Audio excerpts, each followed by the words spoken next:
Halo pemirsa, apa kabar Anda hari ini? Senang sekali Sarah dan Madlias dapat kembali menemani Anda dalam sebuah program talk show inspiratif. Ini dia Bincang Sehati.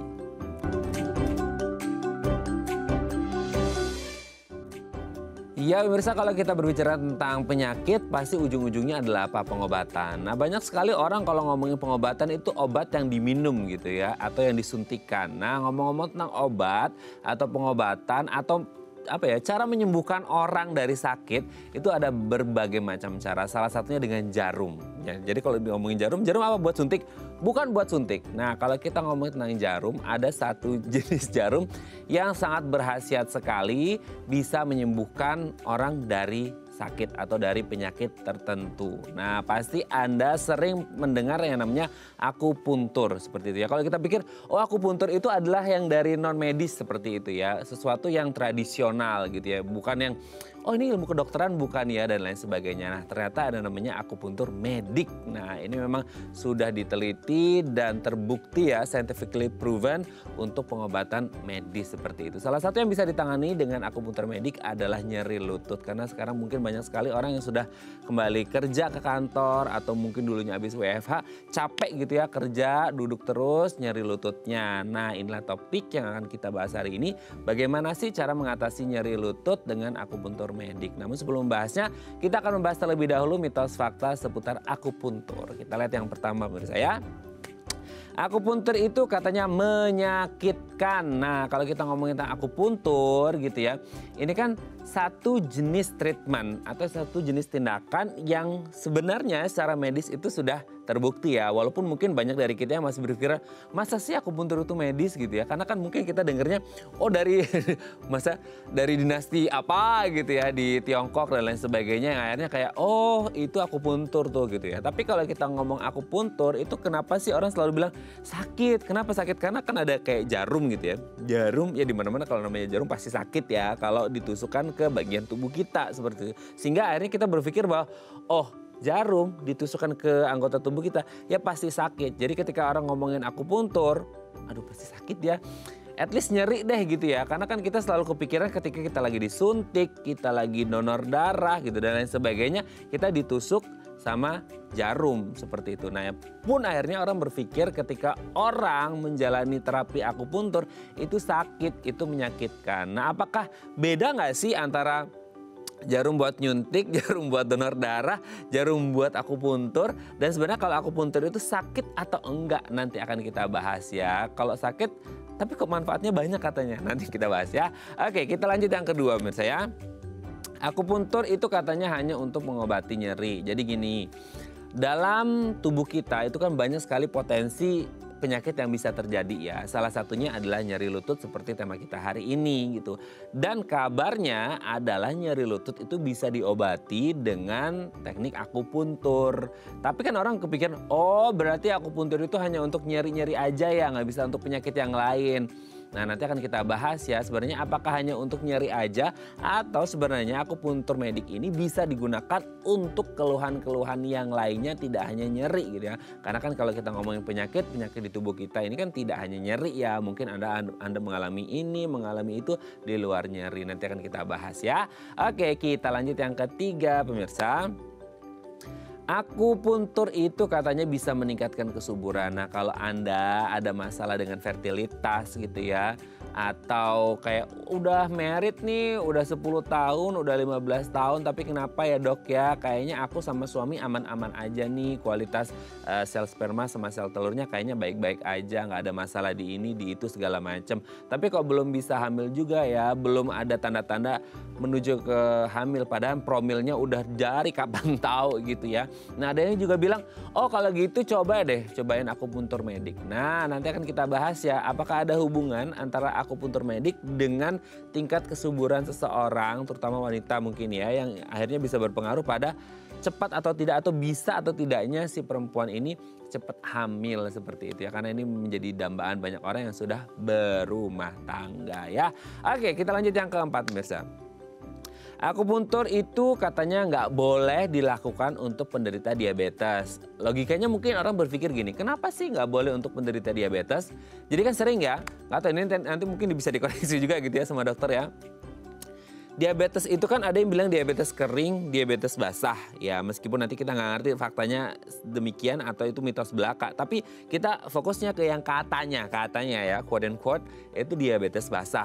Jadi kalau ada orang diabetes dengan luka, terutama di kaki biasanya ya, itu kan katanya susah sembuh gitu ya. Bahkan kayak sampai busuk dan in the end of the day-nya adalah amputasi seperti itu. Nah kalau kita ngomongin tentang akupuntur medik, yang menggunakan jarum, yang notabene menggunakan jarum, so kalau kepikiran orang, oh berarti kalau akupuntur kan berarti ditusuk gitu, apalagi kalau di kaki, pada penderita diabetes takutnya adalah terjadi luka. Nah yang dikhawatirkan adalah sebenarnya bukan dari si jarumnya, tapi dari luka after the treatmentnya dari si akupuntur medik ini sendiri. Nah nanti akan kita bahas sebenarnya aman nggak sih akupuntur medik untuk penderita diabetes. Kalau habis ditusuk kan pasti ada sisa lukanya ya, nanti akan kita bahas.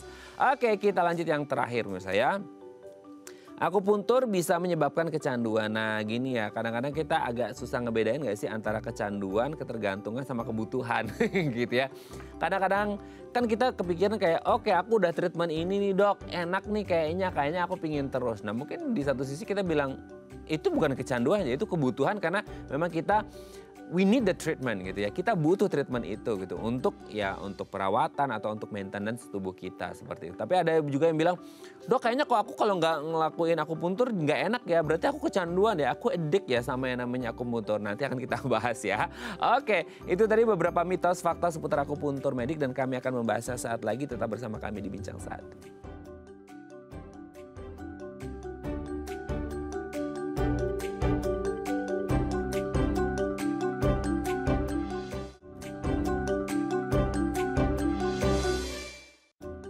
Baik, karena masih bersama kami di Bincang Sehati. Tadi di segmen sebelumnya kita sudah membahas ya, ada beberapa mitos fakta seputar akupuntur. Nah untuk membahasnya telah hadir bersama kami di studio Bincang Sehati, ada Dr. Freddy Julianto, SPAKMM, dokter spesialis akupuntur dari Rumah Sakit IMC Pulau Mas. Selamat pagi Dr. Freddy, apa kabar dok? Selamat pagi Mas Raden, baik. Sehat ya? Sehat. Baik, sehat. Oke, dok hari ini kita akan membahas satu hal yang kayaknya jarang ya kita bahas ya gitu ya. Karena kadang-kala kita berpikir kayaknya akupuntur kan bukan bagian dari medis gitu ya. Jadi kayak orang berpikir ini pengobatan tradisional dari Tiongkok sana, dari dinasti mana lah dulu gitu ya. Tapi hari ini ternyata kita baru tahu ternyata ada namanya akupuntur medik. Nah nanti kita akan membahas lebih mendalam tentang akupuntur medik di segmen selanjutnya. Tapi sebelumnya kita bahas akupuntur secara umumnya dulu ya dok ya. Kita yang pertama adalah mitos atau fakta sih kalau akupuntur itu katanya sakit banget, menyakitkan gitu. Gimana tuh dok? Oke, jadi sebenarnya itu mitos Mas Raden. Jadi akupunktur itu sebenarnya tidak menyakitkan gitu. Yang ada adalah rasa tidak nyaman sedikit. Jadi kalau kita ambil range antara 0 nggak berasa sama sekali dan 10 itu berasa banget. Nah itu akupunktur itu paling 1 maksimal 2. Hah? Gitu. Jadi ada rasanya, kalau misalnya nggak ada rasanya kan berarti kan mati rasa itu problem yang lain gitu kan. Itu masalah hati itu dong. Nah jadi tetap ada rasanya tapi nggak sampai menyakitkan gitu. Adanya rasa sedikit tidak nyaman dan ada istilah di dunia akupunktur namanya teci nih Mas Raden. Apa dok? Teci. Teci. Teci itu artinya sensasi penjaruman di mana rasanya itu bisa bervariasi. Ada rasa ngilu, bisa juga rasa kesemutan, rasa berat gitu ya. Nah itu semua sensasi penjaruman yang mungkin akan dirasakan oleh pasien ketika ditusuk, ketika jarum menembus kulit. Tapi nggak harus seperti itu semua gitu. Oke, itu kerasanya teci apa itu? Teci. Teci itu selama proses tindakan atau setelah tindakan? Hanya pada saat jarum menembus kulit. Jadi kalau misalnya jarumnya udah di dalam, udah nancep, nah itu udah nggak ada rasanya. Oh ibarat kata kayak respon kulit sebagai benteng pertahanan pertama ketemu sama si ujung jarumnya gitu ya? Betul.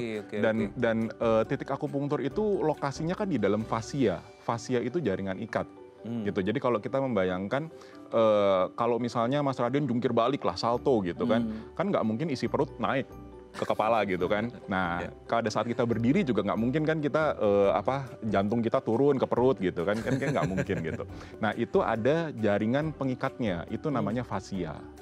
Nah di fascia inilah lokasi titik-titik akupunktur berada. Gitu.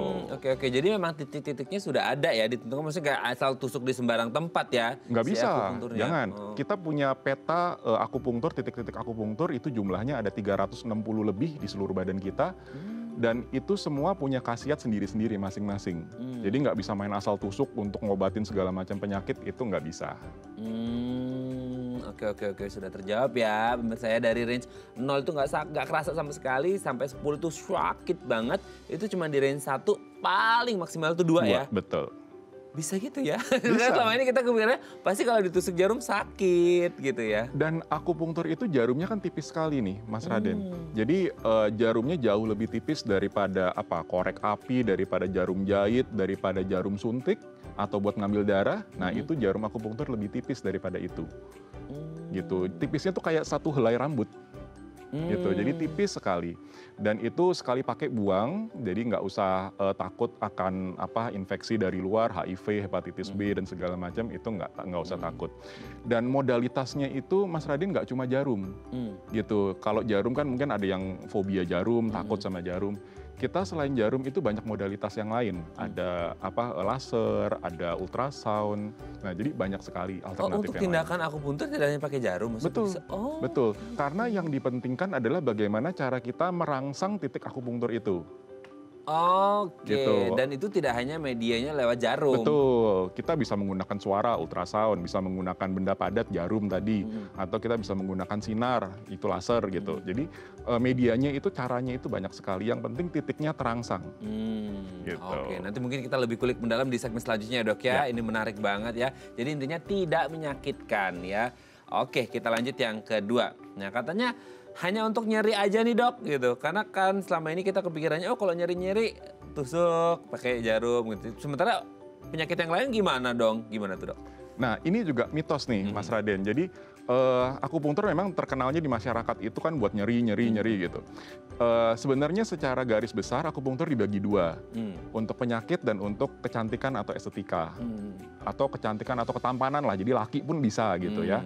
Nah kalau untuk penyakit kita cara kerjanya ada 2 lagi. Ya, jadi terapinya secara kausatif, jadi terapi langsung ke sumber masalahnya, atau istilahnya adalah root treatment atau terapi akar permasalahannya. Yang kedua adalah terapi simptomatik, jadi terapi untuk gejalanya. Jadi kalau untuk menghilangkan nyeri itu adalah bagian dari terapi gejala. Gitu. Nah misalnya topik bahasan kita kan nyeri lutut hari ini. Jadi yang dihilangkan itu nggak cuma nyerinya doang, tapi memperbaiki lututnya itu sendiri. Gitu. Oke, jadi dia double impact ya dalam artian tidak hanya ngilangin nyerinya aja yang sifatnya periodik mungkin, tapi akan mengobati si lututnya yang bermasalah itu. Gitu ya. Jadi bukan hanya sebagai painkiller nih Mas Raden, tapi mengobati kepermasalahannya juga. Gitu. Oke, jadi ke inti masalahnya tidak hanya bertindak sebagai painkiller yang mungkin bisa rekuren lagi ke depannya gitu ya. Bisa muncul lagi. Bisa muncul. Oke, dan kita lanjut yang ketiga ya.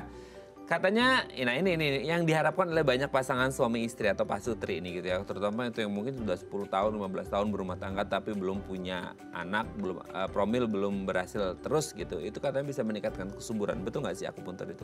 Nah, ini juga topik bahasan yang menarik nih. Jadi akupunktur untuk program hamil atau promil itu bagus sekali karena meningkatkan keberhasilan. Jadi ini fakta gitu. Program hamil kalau kita tahu kan ada 3 macam. Ada program hamil yang alami, maupun inseminasi, ataupun in vitro fertilization atau IVF atau bayi tabung gitu ya. Nah, akupunktur itu bisa meningkatkan persentase keberhasilan dari ketiga program hamil itu. Gitu. Dan tidak hanya untuk si istrinya aja, karena untuk terjadi suatu pembuahan kan butuh sel telur, butuh sel sperma kan dari suami gitu. Jadi istri maupun suami, perempuan maupun laki-laki itu juga bagus untuk diakupunktur untuk program hamil. Nah itu ya makanya kerjasama dari dua belah pihak ya, karena kadang-kadang ya tidak mau pukul rata sih, cuma mungkin ada salah satu pihak yang merasa kayak I'm fine, nggak ada masalah apa-apa, tapi dua-duanya harus tetap bekerja sama gitu. Betul. Ya Dok ya. Oke Dok, selanjutnya, nah ini juga yang sering kalau kita ngomongin akupunktur kan berarti kayak ditusuk, ada ya meskipun kecil karena jarumnya itu lembut kecil gitu ya, tapi kan tetap aja masih ada sisa luka gitu ya, sehingga orang yang dengan riwayat diabetes gitu ya takut untuk akupuntur. Dok, kayaknya kalau akupuntur ini nggak cocok deh untuk penderita diabetes. Nanti sisanya bisa luka dan nggak sembuh, malah bisa busuk terus amputasi, Dok. Gimana tuh? Secara logika itu betul, Mas Raden. Tapi ini adalah mitos. Jadi akupuntur untuk diabetes itu boleh banget dan bahkan bagus banget untuk penderita-penderita diabetes. Diabetes itu di masyarakat kan ada diabetes tipe 1, tipe 2, tipe 3, dan tipe yang lain-lain. Tipe 3 itu biasanya gestasional, munculnya pada saat hamil gitu. Nah, yang banyak adalah tipe 2 di masyarakat itu karena lifestyle, pola hidup. Ya, makan sembarangan, makan jenisnya, banyaknya itu nggak terkontrol gitu. Dan kalau yang kedua terbanyak adalah tipe 1, yaitu muncul dari lahir. Gitu. Ketika dia kelainan genetik sehingga tidak bisa memproduksi si insulin. Nah, udah ada banyak penelitiannya akupunktur bermanfaat untuk diabetes tipe 2 maupun tipe 1. Nah, tipe 2 cara kerjanya adalah si akupunktur itu dia meningkatkan sensitivitas daripada insulin. Gitu. Jadi insulinnya tetap ada tapi jadi lebih sensitif. Jadi butuh sedikit aja insulin untuk bekerja. Gitu. Nah, kalau untuk tipe 1, diabetes mellitus tipe 1, dia bisa memperbaiki sel beta di pulau-pulau Langerhans di pankreas. Jadi yang tadinya dia tidak ada sel betanya itu atau terlalu sedikit sel betanya itu bisa diperbanyak dengan akupunktur itu. Gitu. Sekali lagi ini adalah akupunktur medik bukan akupunktur magic gitu. Jadi jadi ada cara kerjanya itu saintifik. Jadi bukan sulap. Oke, jadi itu jarum bekerja secara medis, bukan jarum dari the witch ya, penyihir gitu ya, bukan ya. Dan jarum yang kita pakai kan steril, sekali pakai buang. Dan sebelumnya kita lakukan dulu asepsis antisepsis dengan alkohol. Jadi nggak usah takut nanti menimbulkan luka, infeksi, nggak sembuh-sembuh, nggak usah takut. Oke, ya, jadi jangan takut ya, karena jarumnya itu single use, sekali pakai aja gitu ya. Oke Dok, yang terakhir.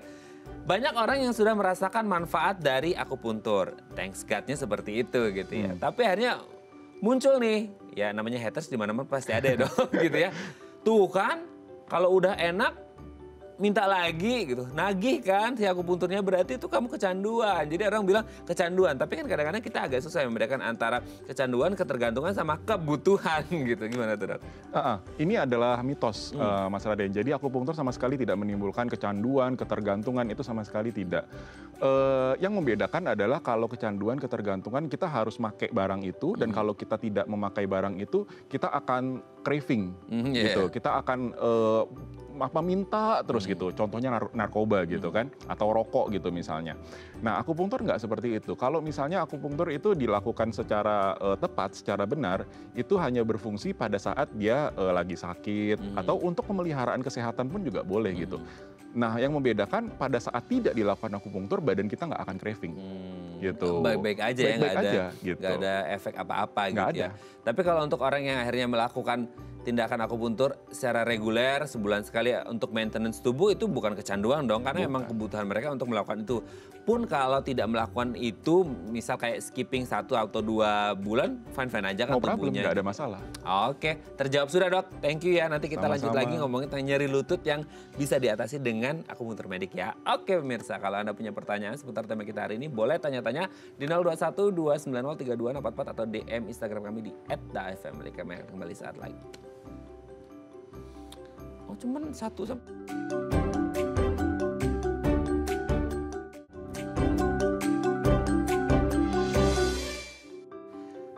Baik, Anda masih bersama kami di Bincang Sehati. Hari ini kita masih membahas seputar akupuntur medik untuk mengatasi nyeri lutut. Jadi kalau Anda punya pertanyaan, boleh ya tanya-tanya di 021 290 3244 atau DM Instagram kami di @dafamily. Kita masih bersama dengan Dr. Freddy Julianto, SPAK MM, dokter spesialis akupuntur dari Rumah Sakit IMC Pulau Mas. Oke Dok, kita lanjut lagi. Tadi udah sempat disinggung sih di segmen sebelumnya ya, seputar akupuntur.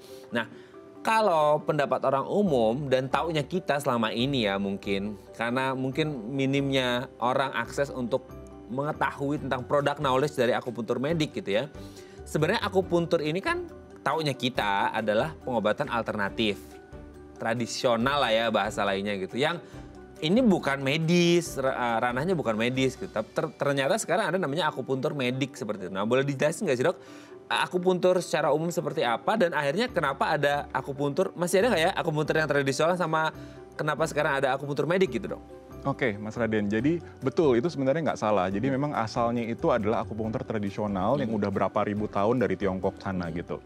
Nah, dalam perkembangannya memang akupunktur itu pertama-tama sebagai alternatif. Kalau kita bilang alternatif itu kayak jalan alternatif, itu berarti kalau jalan utamanya nggak bisa dilalui kan kita ngambil jalan lain gitu ya.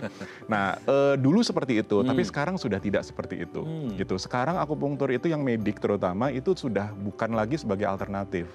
Gitu. Kita ada juga sebagai pengobatan yang utama justru, ada juga sebagai kerjasama dengan multidisiplin. Jadi kerjasama dengan disiplin kedokteran yang lainnya gitu, dengan bagian saraf, dengan penyakit dalam. Kalau tadi dengan kesuburan kan dengan dokter kandungan, dokter andrologi gitu.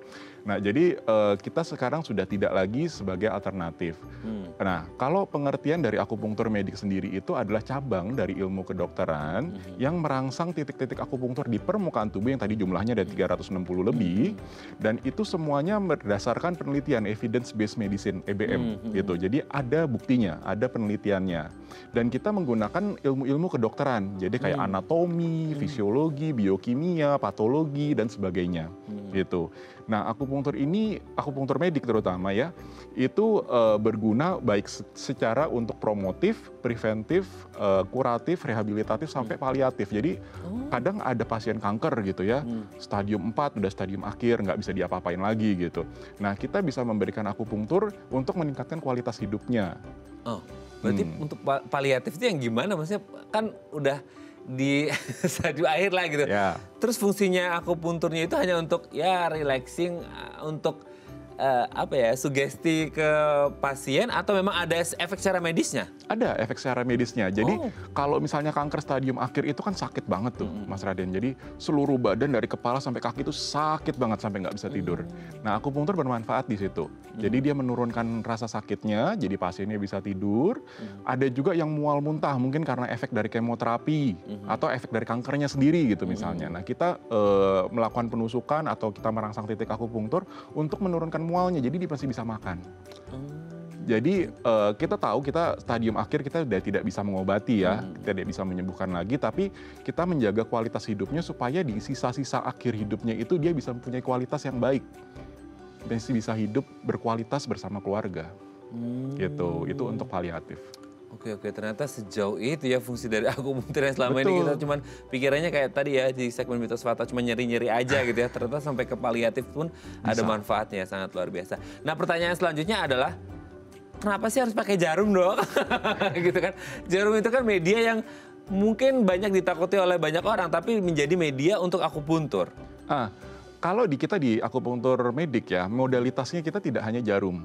Jadi kita, kalau jarum namanya manual ya, akupunktur manual. Ada lagi elektroakupunktur, kita menggunakan listrik. Jadi jarumnya itu disambungkan dengan kabel, dan kabelnya itu dialiri listrik. Jadi jarumnya itu akan bergetar pada saat sesi akupunktur.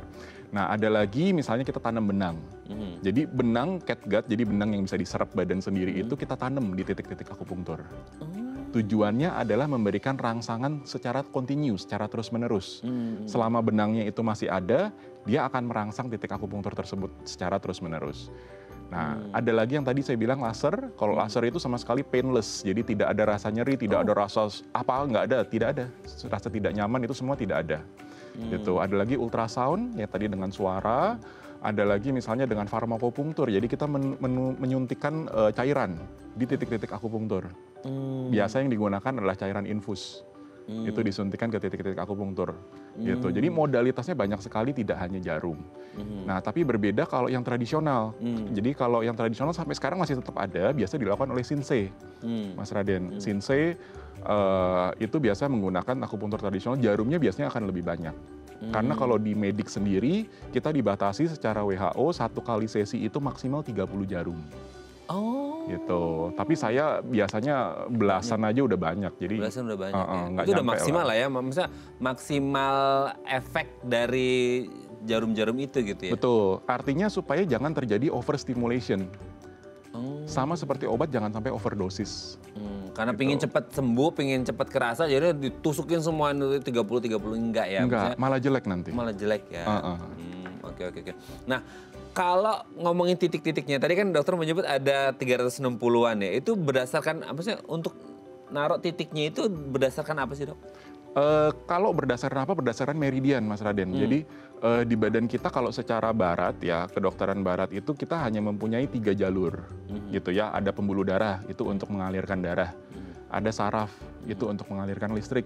Ada pembuluh limfe itu untuk mengalirkan cairan limfe. Nah, tapi kalau di dunia akupunktur atau di kedokteran timur ada satu lagi jalurnya namanya meridian. Meridian itu untuk mengalirkan energi. Nah, tapi sampai saat ini meridian ini masih belum diakui di kedokteran barat. Gitu. Jadi ini kan bertahap ya. Dulu kan akupunktur sama sekali kan tidak diakui oleh WHO, oleh kedokteran barat. Tapi sekarang akupunktur udah mulai diakui gitu. Nah, tapi meridiannya belum. Akupunkturnya udah tapi meridiannya belum. Jadi kalau di kedokteran barat kita menggunakan jalur saraf.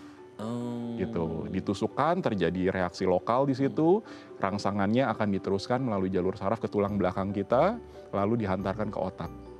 Gitu. Jadi cara kerjanya seperti itu, lokal, segmental, dan sentral ke otak. Dari otak kita akan mengeluarkan hormon-hormon yang berfungsi untuk mengaktifkan self-healing potensial. Jadi kemampuan badan untuk nyembuhin dirinya sendiri. Gitu. Mas Radin kalau setiap kali batuk, pilek yang ringan-ringan gitu kan nggak harus minum obat kan. Istirahat aja, makan yang benar gitu kan bisa sembuh sendiri kan. Itu yang namanya self-healing potensial dan itulah yang diaktifkan oleh akupunktur. Berarti dia menghidupkan self healing potential tadi ya, supaya ketika ada penyakit-penyakit yang kayak receh, penyakit nggak boleh receh ya, maksudnya bisa self healing sendiri gitu ya.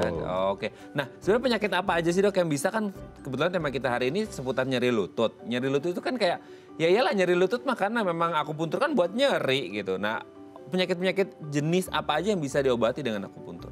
Sebenarnya kalau kita membahas yang bisa, lebih enak yang tidak bisa, Mas Raden. Karena banyak banget yang bisa. Betul. Yang tidak bisa itu secara garis besar ada 2. Yang pertama adalah kasus-kasus emergency, kasus-kasus gawat darurat. Jadi kalau ada yang kena serangan jantung, serangan stroke, ada kan tuh ya kalau dapat pesan di sosmed, suka ditusuk jarinya, tusuk kupingnya, buang darah kotor. Iya, betul. Itu hoax. Gitu, jadi itu tidak benar. Tuh, jadi kalau emergency nggak usah tusuk-tusuk, langsung bawa ke UGD, cepet-cepetan, gitu. Karena kita berkejaran dengan waktu. Yang kedua, yang tidak bisa adalah kasus-kasus yang butuh pembedahan, gitu. Jadi kalau ada batu ginjal, batu empedu, terus ditanya, Dok, kalau saya akupunktur bisa nggak batunya hilang? Nggak bisa. Oh iya. Oke. Jadi lebih ke yang nggak bisa daripada bisa ya, karena yang bisanya ternyata banyak. Oke, nanti kita akan ngomongin berarti yang bisa salah satunya adalah nyeri lutut seperti tema kita hari ini. Efeknya apa sih? Kan tadi diomongin ternyata tidak hanya sebagai painkiller ya, tapi bisa mengobati lututnya juga nyeri. Nanti kita bahas di segmen selanjutnya, Dok. Ya, oke pemirsa. Kalau Anda masih punya pertanyaan, boleh tanya-tanya di 021 290 32644 atau DM Instagram kami di @daifamily. Kami akan kembali saat lagi.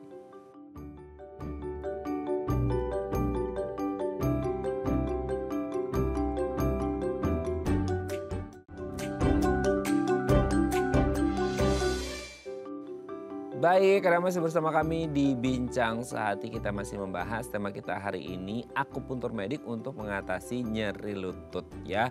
Jadi kalau Anda punya pertanyaan seputar nyeri lutut, cara yang terbaik apa sih? Bisa dengan menggunakan akupuntur medik. Anda boleh tanya-tanya di 021 290 3244 atau DM Instagram kami di @daifamily. Kita masih bersama dengan Dr. Freddy Julianto SPA KMM, dokter spesialis akupuntur dari Rumah Sakit IMC Pulau Mas. Oke, Dok, nyeri lutut diobati dengan akupuntur medik. Selama ini memang kita ngerti ya iyalah gitu kan, karena memang akupuntur itu sejatinya untuk nyeri gitu. Tapi kalau akupuntur medik dan hubungannya dengan nyeri lutut gimana sih, Dok? Oke, nyeri lutut itu kan bahasa kedokterannya atau istilah medisnya kan osteoartritis genu gitu, atau OA genu singkatannya. Itu biasanya terjadi karena ada penyempitan celah sendi lutut. Jadi sendi lutut itu kan antara tulang paha dari atas dengan tulang kering dari bawah. Gitu ya. Nah, di tengah-tengahnya itu kan ada celah. Celah itu biasanya ada yang namanya cairan sendi atau cairan sinovial namanya. Nah, kalau misalnya dia terjadi penyempitan, antara tulang paha dengan tulang kering ini bisa terjadi gesekan pada saat kita bergerak, berjalan. Gitu. Nah, itu sakit itu. Kalau misalnya terjadi gesekan itu. Nah, akupunktur dia selain untuk sebagai painkiller tadi ya, nah selain sebagai painkiller dia juga bisa merangsang terbentuknya cairan sendi tadi. Jadi yang tadinya menyempit bisa lebih lebar lagi, terbuka lagi celahnya. Proses perangsangnya sendiri gimana? Maksudnya biar keluar cairannya itu? Nah, jadi cairan itu kan dihasilkan oleh si tulang rawan yang ada di ujung-ujung tulang. Ujung tulang paha dengan ujung tulang kering, itu ada tulang rawannya. Nah, tulang rawan itu yang menghasilkan cairan sendi. Nah, dengan dilakukan penusukan pada titik-titik di lutut ini, itu cairan itu akan diproduksi lagi. Gitu. Nah, kalau cairannya diproduksi lagi, otomatis celahnya akan kebuka lagi dan gesekannya juga tidak terjadi lagi. Bisa dikurangi sampai minimal sekali tidak terjadi lagi dan akhirnya tidak sakit sama sekali. Gitu. Bedanya kalau misalnya painkiller, begitu efek dari painkillernya habis kan dia akan sakit kembali. Kalau masalahnya tetap ada gitu. Nah, tapi kalau masalahnya ini sudah diatasi, akupunkturnya di stop, ya tidak akan sakit lagi karena masalahnya udah nggak ada. Gitu. Oke, tapi kalau kita mulai dari pain killingnya dulu ya, pain killernya dulu gitu ya, sebelum akhirnya ke nyeri lututnya. Beda nggak sih, maksudnya kayak, oke, pain killernya itu untuk si nyerinya sendiri, ngilangin nyerinya ya. Kita belum ngomongin mengatasi si nyeri lututnya itu sendiri gitu ya. Nyerinya dulu deh gitu, belum ke lututnya. Itu dia pengobatannya ketika ditusukkan si jarum akupunturnya, efek dari menghilangkan si nyerinya sama nggak dengan, maksudnya perlu waktu yang sama nggak dengan mengatasi lututnya? Maksudnya kayak, oke, painkillernya akan lebih singkat nih prosesnya karena hanya untuk mengobati painkillernya gitu. Tapi untuk lututnya perlu proses yang agak lebih panjang lagi gitu. Betul, Mas Radin, betul. Jadi untuk muncul efek dari painkillernya itu akan membutuhkan waktu yang lebih sebentar, lebih sedikit. Cara kerjanya itu sama dengan obat-obatan. Cuma bedanya kalau obat-obatan kita tahu punya efek samping macam-macam. Sedangkan kalau akupunktur efek sampingnya minimal sekali. Gitu. Efek samping akupunktur biasanya hanya rasa tidak nyaman seperti tadi di awal kita sudah jelaskan. Yang kedua adalah kemungkinan munculnya biru, lebam atau hematom istilahnya. Karena biasanya kena pembuluh-pembuluh darah kecil, kapiler di bawah kulit gitu. Nah, tapi itu tidak berbahaya sama sekali. Itu efek samping akupunktur tuh hanya itu. Kecuali kalau yang mengerjakan itu tidak terlatih, tidak tersertifikasi, dia bisa kena organ dalam dan segala macam, bahaya. Nah, tapi kalau misalnya yang mengerjakan itu berkompeten, nggak usah takut itu. Itu nggak pernah terjadi. Gitu. Nah, jadi efek dari painkillernya akan lebih cepat muncul, sedangkan efek untuk menyembuhkan si osteoartritis tadi, si radang pada lututnya tadi, itu lebih butuh waktu. Prinsipnya adalah kalau penyakit itu lebih dini, lebih awal ditangani, lebih awal diterapi, sembuhnya juga akan lebih cepat. Tapi ada nggak sih, Dok, kemungkinan orang datang kayak, Dok, aku nyeri lutut, ini aku OA nih gitu ya. Kayaknya aku perlu akupuntur medik seperti itu. Pernah nggak sih akhirnya ketemu bahwa itu sebenarnya bukan nyeri lutut, mungkin ada kasus-kasus yang lain tapi bisa diobati dengan akupuntur medik gitu, Dok? Bisa. Pernah saya ketemu begitu. Jadi waktu dikira ternyata OA genu atau osteoartritis lutut itu ternyata malah muncul tumor, malah muncul kanker di tulang. Aduh. Gitu. Itu juga nyeri juga karena kanker kan, kanker di tulang dan setelah dilakukan pemeriksaan ternyata dia bukan OA genu. Gitu. Ada kasus seperti itu. Ada kasus seperti itu ya.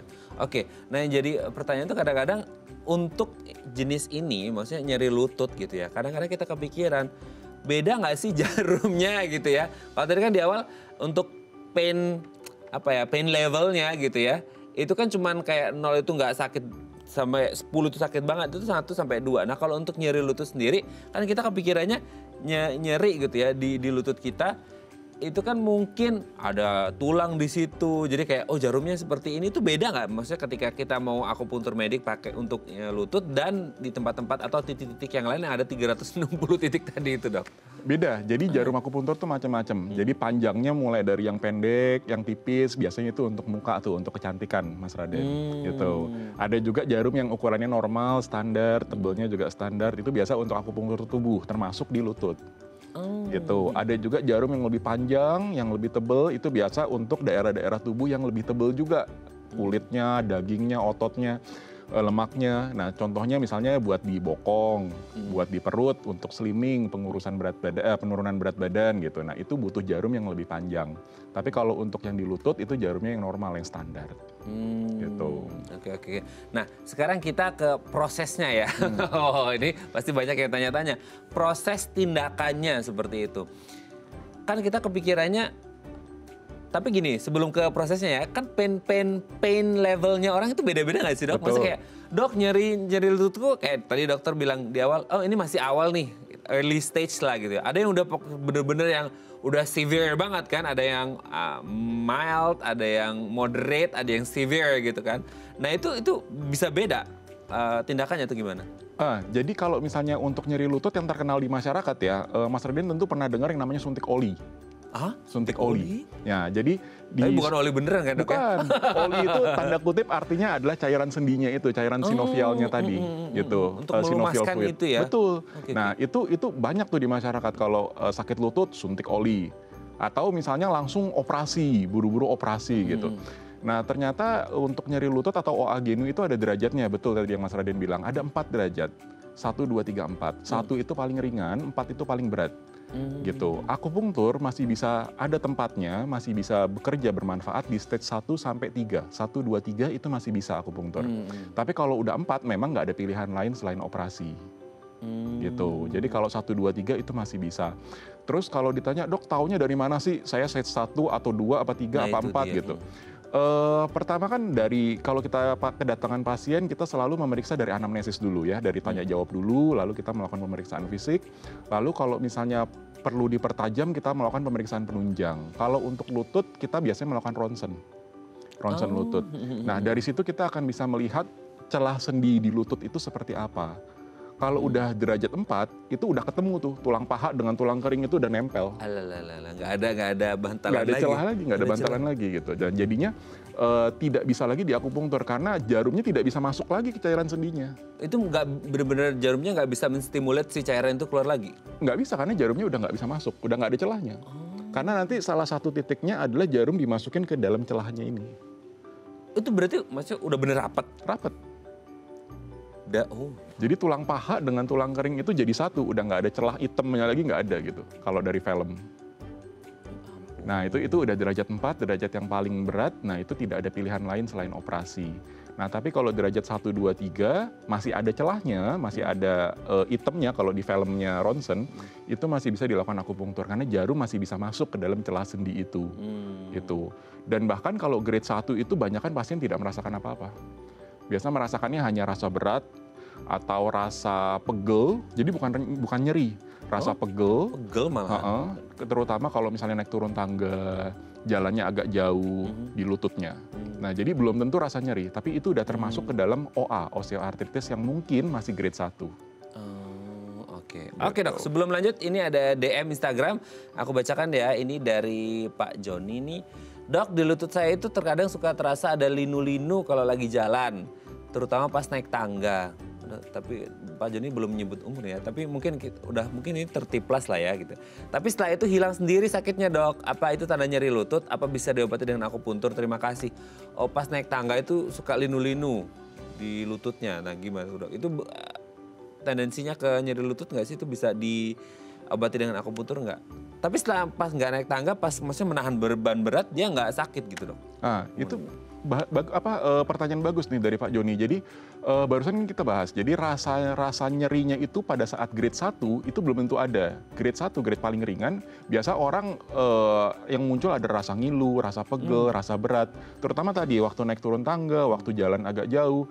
Nah tapi kalau misalnya udah diistirahatin, duduk, berbaring gitu, itu hilang rasanya.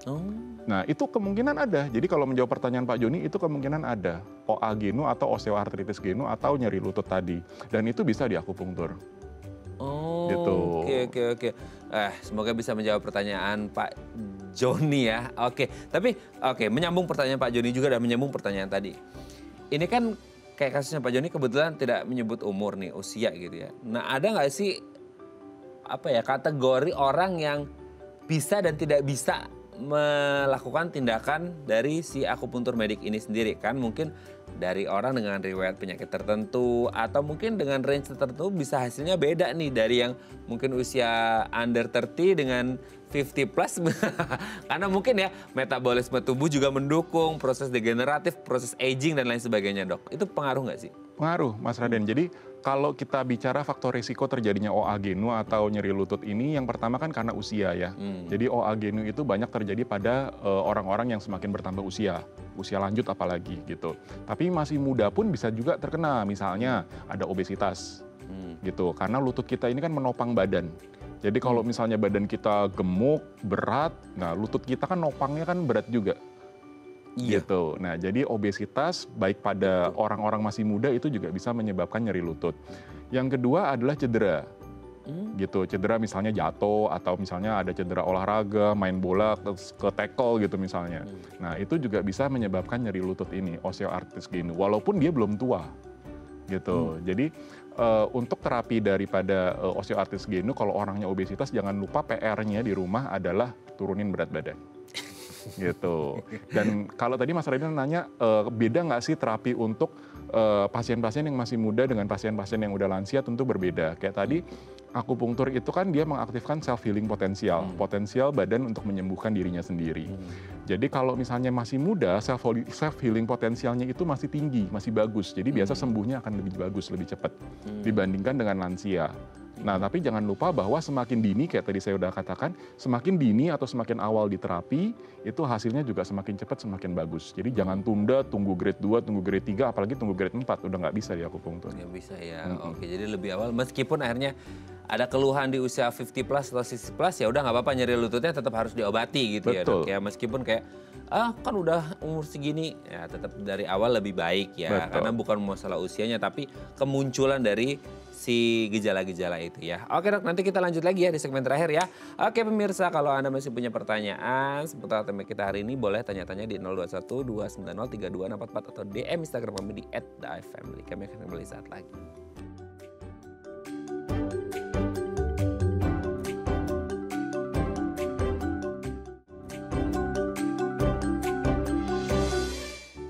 Baik, Anda masih bersama kami di Bincang Sehati. Kita masih bersama dengan Dr. Freddy Julianto, SPAK-MM, dokter spesialis akupuntur dari Rumah Sakit IMC Pulau Mas. Oke, Dok, sekarang kita ke tindakannya langsung ya. Jadi orang ada nyeri lutut, tindakannya itu sendiri kan tadi ada jenisnya banyak ya Dok ya. Tadi dokter menyebut ada untuk jarum lah, ada untuk laser lah, ada yang lain-lain istilahnya. Aku lupa, sorry Dok.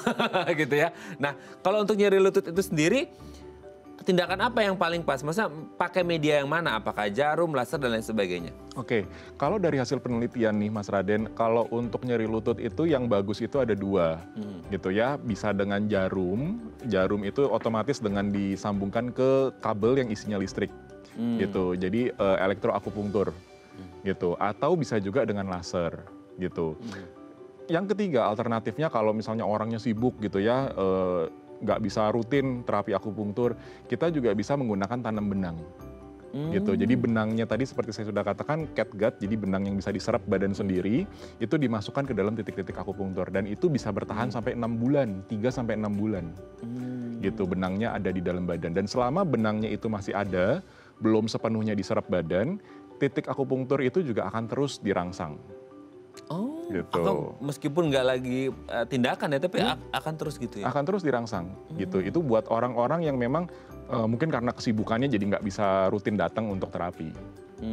Gitu. Oke. Tapi maksudnya ada, itu kan kalau untuk nyeri lutut, maksudnya, tapi kalau secara akupunktur medik secara umum, bisa dibedakan nggak sih? Maksudnya kayak, biasanya kalau untuk yang jarum tuh untuk yang penyakit seperti ini, yang laser yang seperti ini, yang ini seperti ini, yang seperti ini gitu. Sebenarnya kalau yang secara basic ya, untuk dasarnya itu jarum itu semua bisa. Gitu. Biasanya kalau misalnya kita baksos, bakti sosial gitu kan mungkin ruangannya kan terbatas.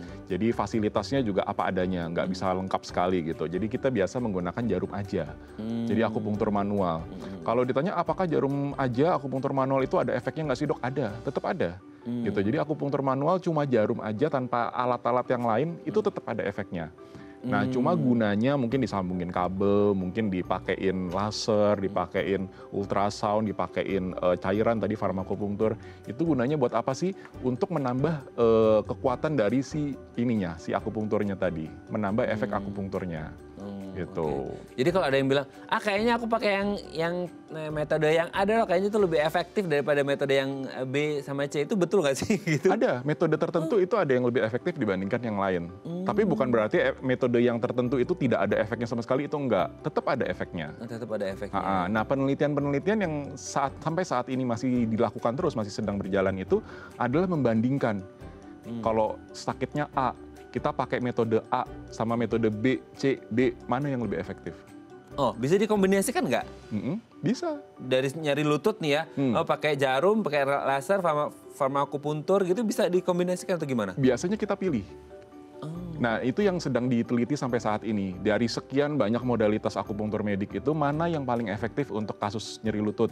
Nah, gitu. Mungkin ada orang-orang yang trauma jarum, kayak tadi fobia jarum gitu kan nggak mungkin pakai jarum, nggak mungkin tanam benang, nggak mungkin pakai listrik gitu kan. Ya mau nggak mau dia pakai laser gitu. Atau misalnya ultrasound yang bagus sampai saat ini adalah nyeri-nyeri yang berhubungan sama otot. Cedera olahraga, ototnya ketarik gitu. Nah, itu bagus dengan menggunakan ultrasound. Oke. Gitu. Sekarang untuk sesi tindakannya, sekali sesi itu ditusuk berapa lama kan orang, aduh dok mesti ditusuk 2 jam ya gitu, lama banget. Terus seberapa dalam kalau orang dengan nyeri lutut itu per sesinya dok? Oke, kalau untuk nyeri lutut ataupun akupunktur secara umum itu satu sesi sekitar 30 menit.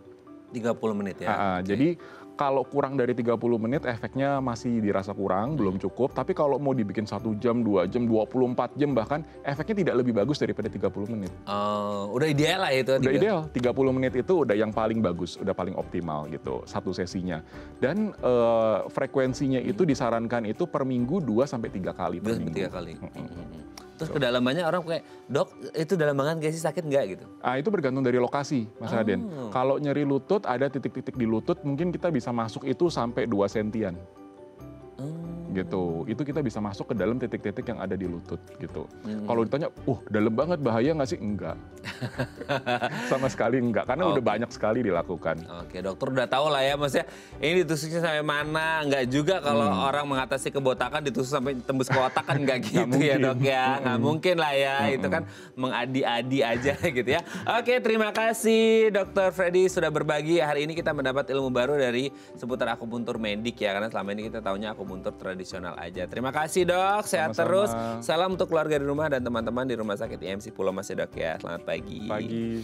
Oke pemirsa, itu tadi perbincangan kita dengan Dr. Freddy seputar akupuntur medik. Semoga bermanfaat ya. Saya Radha Madlias pamit, sampai jumpa dan selamat kembali beraktivitas di hari Selasa yang indah ini. Sampai jumpa.